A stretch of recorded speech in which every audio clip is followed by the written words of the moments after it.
আরো এখানে তিনটা গরু, ওদিকে দুইটা। কত হয়েছে বিক্রি এই তিনটা? 5টায় 2.5 লাখ টাকা। যে 5টায় 2.5 লাখ টাকা, 2.5 লাখ টাকায় বিক্রি হয়ে গেল।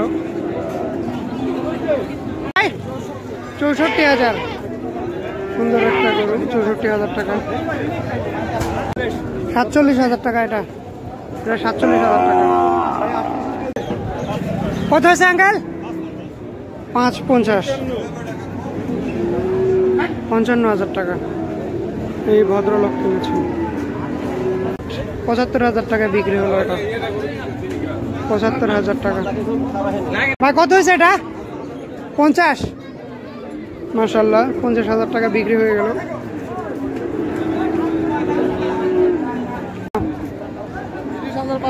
30,500 টাকা। এই গোটার দাম 30,000 টাকা 500। এই ভদ্রলোক কিনেছেন পাড়া গ্রামে। 60,000 টাকা বিক্রি হলো, 60,000 টাকা। কত হয়েছে আঙ্কেল? 42,000। এই গরুটার দাম 42,000 টাকা, 42,000 টাকা, 42,000 টাকা। কত হয়েছে? ফেরত যাচ্ছে। ও সুন্দর একটা গাই গরু, এটা 14,000 টাকা বিক্রি হলো। এই আঙ্কেল কিনেছেন 14,000 টাকায়। বকনা বাছুর একটা, 14,000 টাকা। আমি খুবই খুশি। 64,000, সুন্দর একটা গরু, 64,000 টাকা।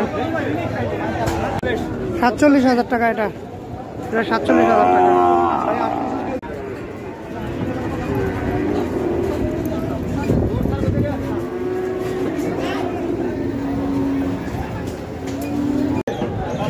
কত হয়েছে আঙ্কেল? 5.50, 55,000 টাকা। এই ভদ্রলোক কিনেছে।